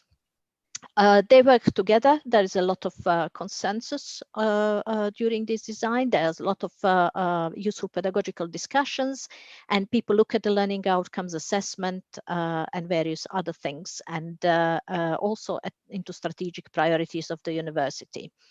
And at the end of the workshop, if we go to the next slide, if we have the whole program, as you can see on the bottom two pictures, the leaders for that module explain what the module is all about and what they designed. So everybody in the room, everybody who teaches on that program knows exactly how the module fits within the program and where there are any gaps, overlaps, and they can see all the assessment and feedback points.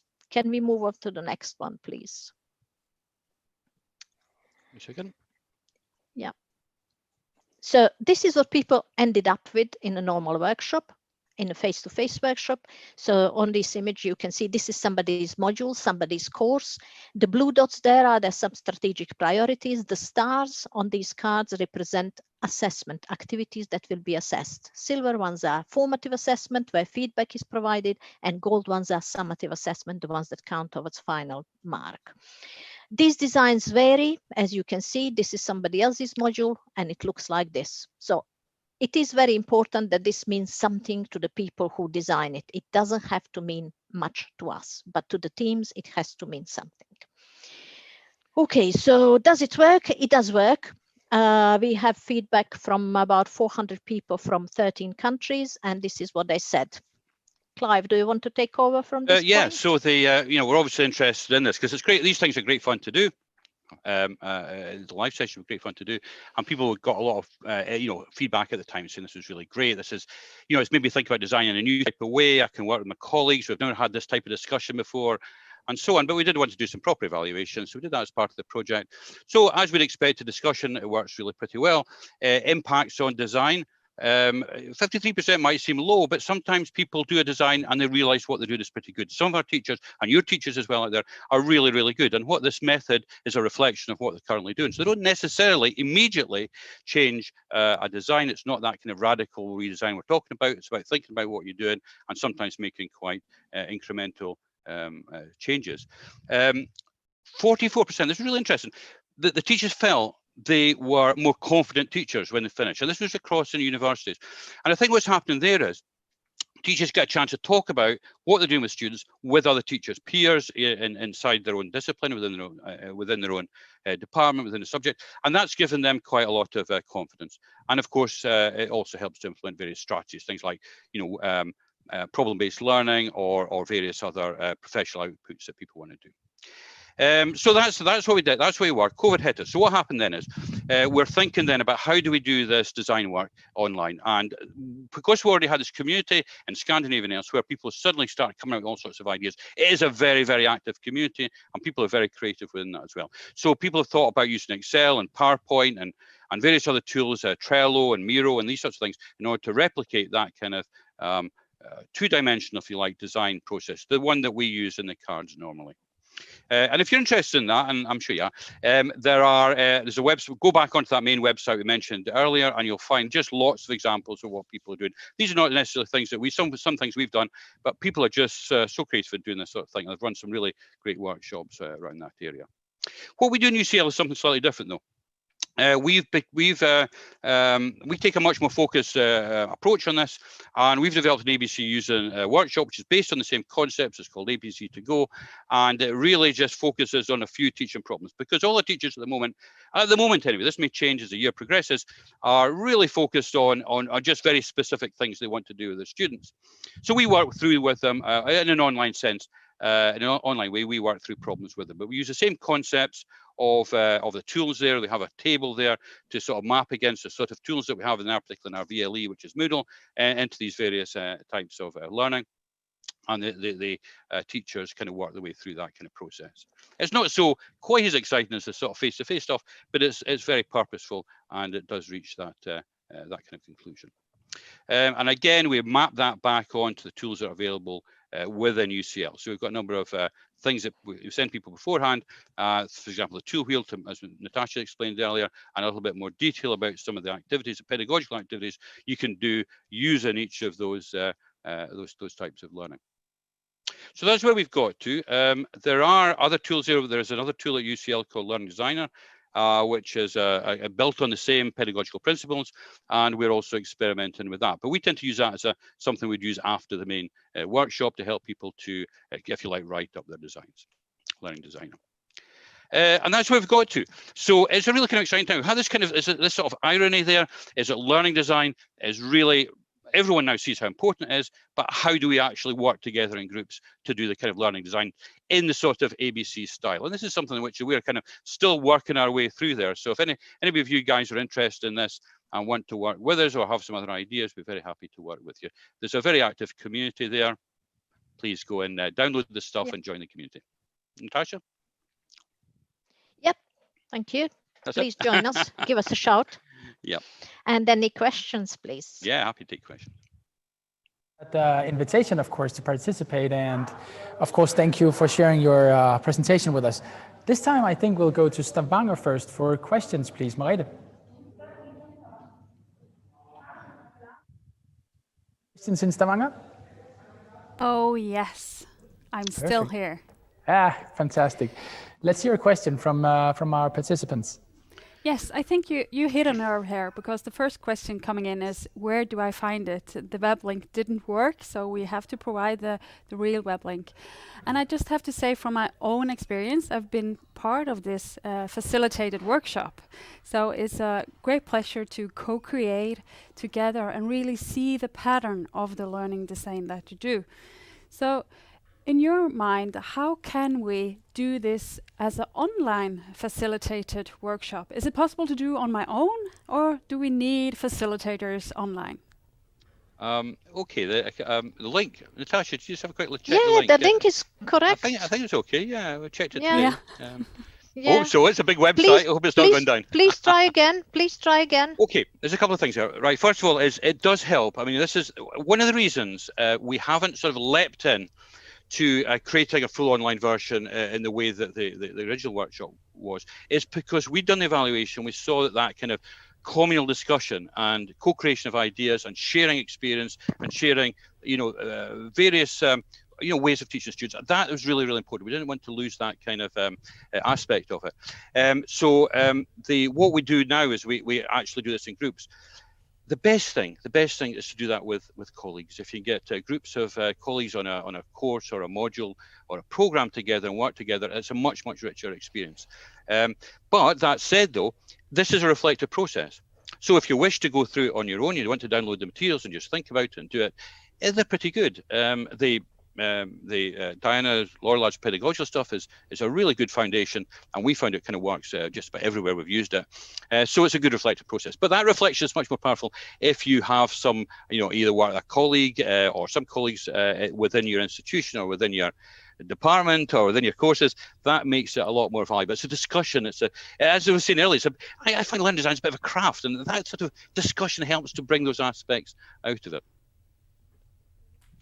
Well, thank you for your answer. And of course, thank you to you both for bringing your perspectives into this conference. And you are welcome to contact us after this conference anytime if you want to ask any questions or discuss anything. We're very easy to find, and we're not going anywhere, so do get in contact. Thank you so much. Thank you then. Thanks.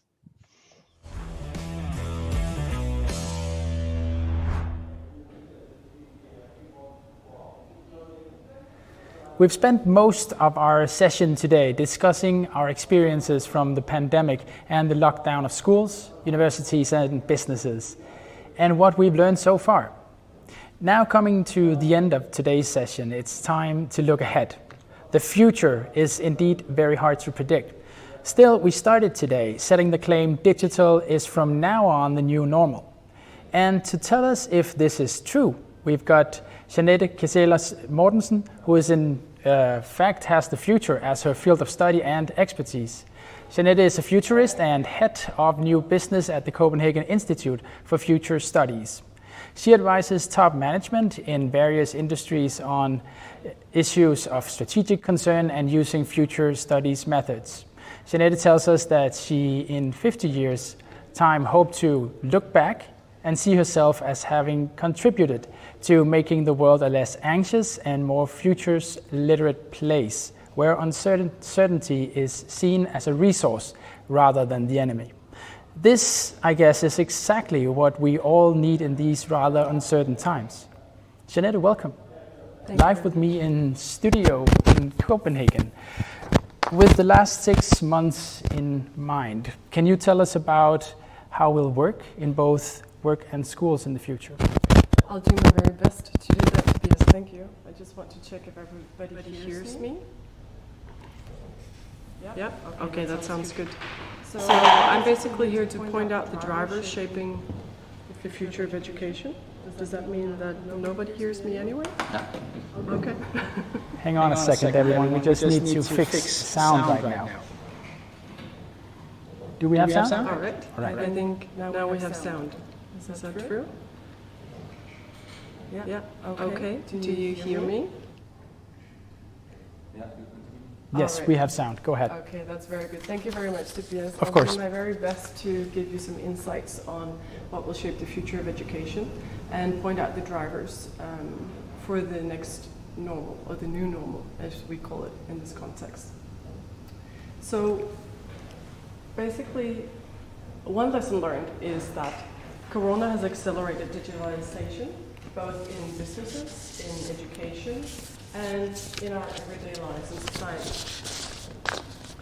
So you can say that we've been thrown into the next digital chapter in world history and argue that this is basically a point of no return. Before Corona, it was completely acceptable not to be able to turn on your camera on Teams, whereas now it's not. So no matter your age, to live in a post-COVID world and to do business and to learn and educate, you need to be digitally literate. And this is a development that cannot be reversed. So what does this mean? For example, Corona has taught us what meetings are crucial to be at physically, because there's still some chemistry that happens in a physical space that doesn't happen in a digital space. On the other hand, it's also taught us what meetings can be done virtually. So to answer what the new normal looks like, I've looked at the Institute's 14 megatrends. And basically, we have 14 of them. I've picked out 3 of them that are particularly relevant for today. And what are megatrends? Megatrends are basically overall global developments that shape the world that we are in. It is global forces that influence everybody, but they're so powerful that a single individual cannot influence a global megatrend, even though they've gone viral with a YouTube video. So megatrends are a great tool to ask questions about the future, and we have asked, like I said, I pointed out 3 today that are relevant, and these are in terms of technological development. Will the acceleration of technologies that are, I'll just go back for a minute there. Okay, so will the acceleration of technologies that are already developed be tested faster than prior to COVID-19, simply out of need, like virtual elections? The pandemic shock will have fewer consequences for the digital and agile companies, and could this mean, from an evolutionary point of view, that that it could cause a boost in agility and digitization in businesses? And thirdly, in terms of knowledge society, will universities be replaced by on-demand online education, and will it be offered by new entrants? I will return to this question in a minute. But first, I just want us to backcast and look back 100 years. So if we pretend that the world consists of 100 people, representing the global average citizen, obviously, We've never had more money. We've never been better at preventing and curing disease. We've never had more access to education. And as a consequence, the literacy has never been higher than in the past 100 years. If we look into the future, this is a graph from our report on rethinking higher education from last year. We've projected the share of population above the age 15 who are likely to acquire skills at a higher education institution towards 2050. So for Norway, things are looking pretty good. Business seems to be in the pipeline, and education keeps to be important. So it's fair to say that the world has never been safer or better in this perspective. Yet, we cannot go about everyday life as we used to. Corona has made it clear that time and space is something else now. And in that sense, you can say that we have been thrown into the next digital chapter in world history. It's also a surreal world where sweatpants sales are soaring, and this is Anna Wintour, the fashion editor, who once gave a resounding no when she was asked if she would ever wear sweatpants for work, but now it seems like she has relaxed her dress code like the rest of us. So while some sectors, they've suffered immensely from this lockdown, others have grown. And one of these are obviously education, because not surprisingly, when the job market becomes insecure, the effect is that the enrollment in education goes up. Yet when classrooms are empty, it's a really good opportunity to rethink education. So as societies, they change, the job market change, and when the job market changes, education institutions need to change in order to match the demands of future jobs. So World Economic Forum, they have listed a number of job roles that are expected to appear and increase by 2022. They have also listed job roles that are expected to disappear by 2022. Now, the important point here is that more jobs are created and more jobs appear than the ones that disappear. So there are plenty of jobs to educate people for in the future. And this development is really not any different from prior to Corona. The only difference is that this acceleration of change and the pace of change seems to happens sooner than expected. So, and this is the power of pandemics, or the power of wildcards. Wildcards, as you probably know, is a term within future studies, which is able to accelerate change. And even though we, as a species, we tend to overestimate technological development in the short term, we also underestimate it in the long term. Yet this shift from offline to online engagement shows us that this is an exception to the rule, and this is where the wild card, like a pandemic, comes in. So the question is if we'll see this change already next year or maybe next month. And what does this mean to education? Like almost everything else in the 20th century, things are being dismantled and reconstructed, and education is no exception. So what will the future landscape you are designing education for look like? We basically argue that there is a digital transformation on 3 different levels. One is the transformation of the institutions and the digital strategy in relation to how institutions operate as a business. The second one is the delivery of education and how technology is utilized to rethink the way that we rewamp teaching and learning. The third one is the transformation of communities, education communities, and how we deliver the best experience for students and staff. So it's fair to say that the global edtech landscape will transform the way education institutions operate as a business. And new business models will develop and drive digital transformation across the entire sector. So I'll give you our 50 cents on what this future landscape looks like. For one thing, Lifelong learning is a must in a non-linear world. It's not a new concept, but the importance of it has increased in the wake of Corona. We live longer. Actually, 1/3 of the children born in this part of the world are expected to become 100 years old. We are healthier for a longer period of time, which means that this very stage-based life model that we used to have, where you got educated as a kid, you worked as an adult, and then you retire when you become old. That is basically shifting into a more dynamic life phase model, where you can shift careers several times in the course of a working life, and that takes upskilling.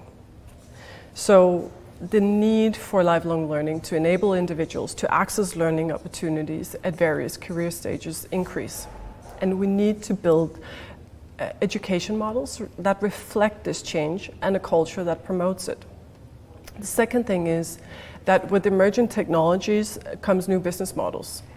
So imagine that tech giants like Google and Apple and Amazon, they offer inexpensive, personalized, AI-driven education on a more flexible Netflix for education style scheme.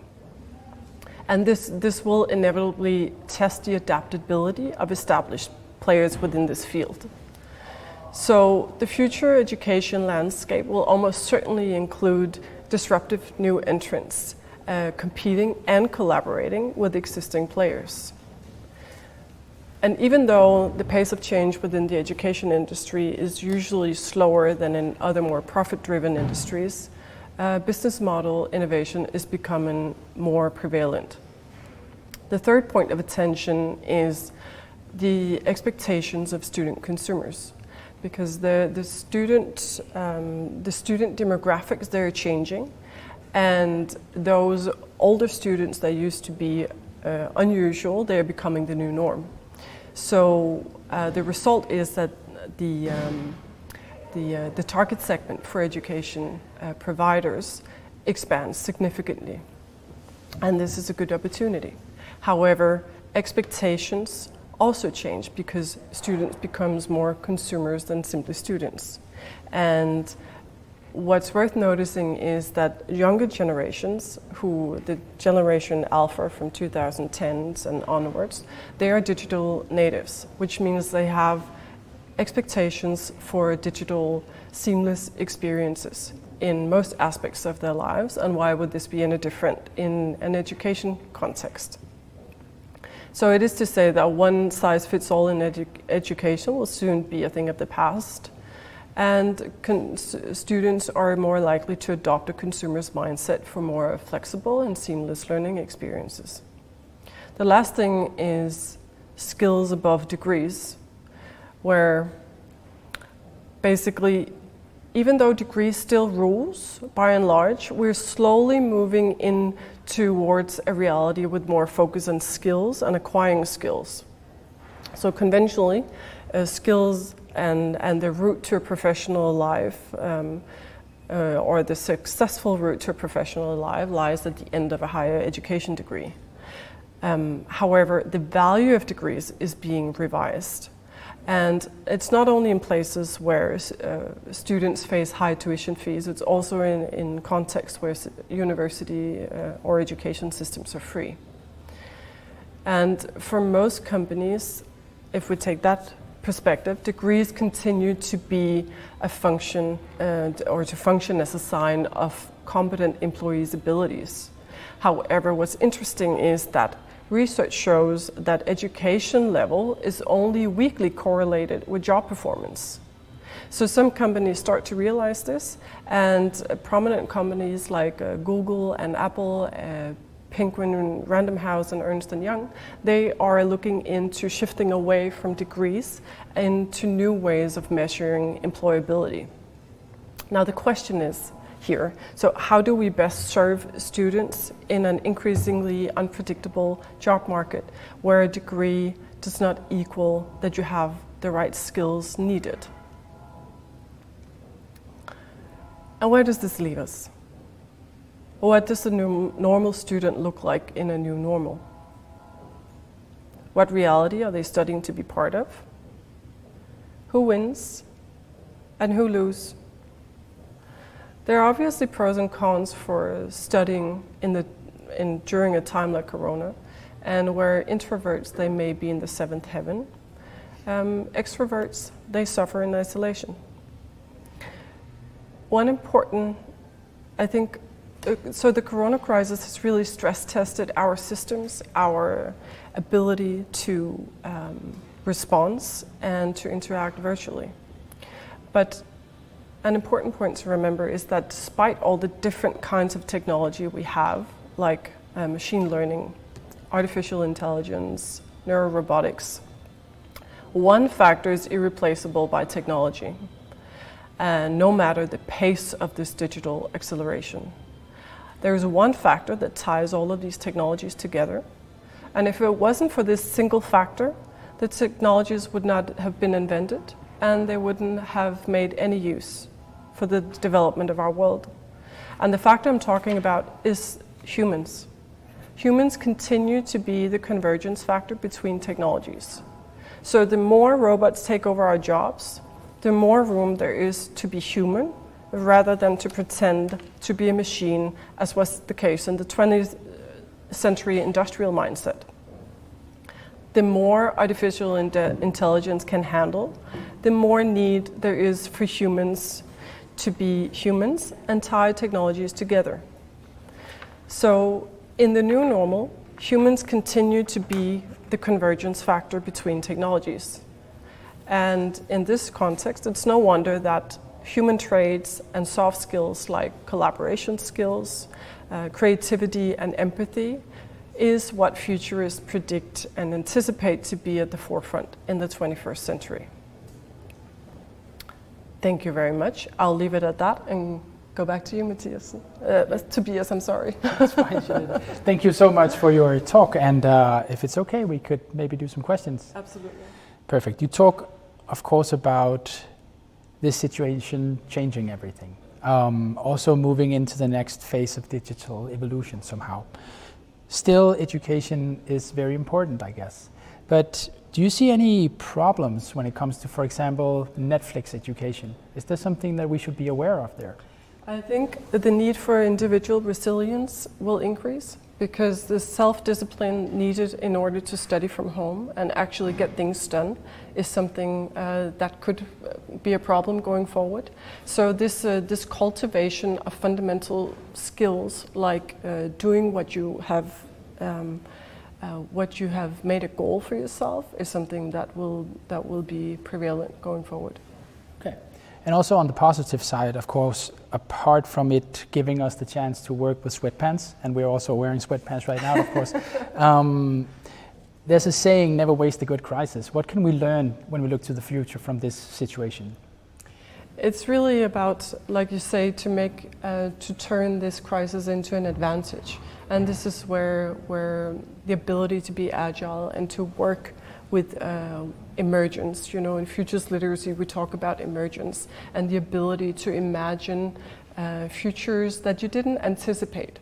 So you can prepare for futures, you can plan for them, but sometimes things happen. And to train this ability and the futures literate ability to make the most of what occurs in the now and in the near future is going to be vital, I think. So you also talk about underestimating the short-term consequences of a situation like this, overestimating them and underestimating long-term, of course. Is this the trigger effect to a totally different reality when it comes to education in, let's say, 10 years? I guess you could argue that. I mean, because the acceleration that has happened now, that Corona forcing us to move into a virtual space, it's irreversible. So in that sense, it definitely triggers an inevitable development of providing education and doing business online. Okay. Merete, just wanting to know, do you have something you want to ask Jeanette? Yes. So I think the essence of what I've heard is the future is here now, and we have to rethink how we work and learn, and maybe learn every day. So what do you think is the top skills for the future? So there are several debates about this. Some people talk about the 4 C's, critical thinking, collaboration, creativity, and change management. I think this is a pretty good bet. It enables you to be able to move, and quickly shift if changes happen swiftly. And also, it's really what makes you human, because the more technology, the more robots can do our jobs, the more need there is for us to really be the truly humans that we are and to exercise the skills that are inherently human. This is something that technology not yet has been able to copy. And the question is if it will and if we will allow this development or not. But I think this is a great opportunity to really rethink how we're being humans in a prosperous life. Wow. On that note, thank you so much. My pleasure. Merete, we're coming to the end of this exciting day. Yes. Do you have any takeaways from the day that you want to share? Yes, I think, like I just said, we have to rethink how we work and learn every day. And one of my favorites hashtag is learning by making. So we have to be creative, like we just heard. We have to build skill every day. And I think I have to be a digital ninja and more to join us to be brave and creative in using technology. Totally agree. I think that it's also very vital that we've learned from today that it might be the new normal, but it's also the hybrid that might be the new normal, and that the new normal might need to be negotiated from scratch again. Well, we've come to the end of the first day. Huge thank you to all of our speakers. You should join us again tomorrow at 12 noon. Where we'll get into more specifics of the tools and toys of EdTech. You may send us questions and comments on our Nordic Edge conference chat and Facebook page. Have a nice afternoon, and we'll see you all again tomorrow.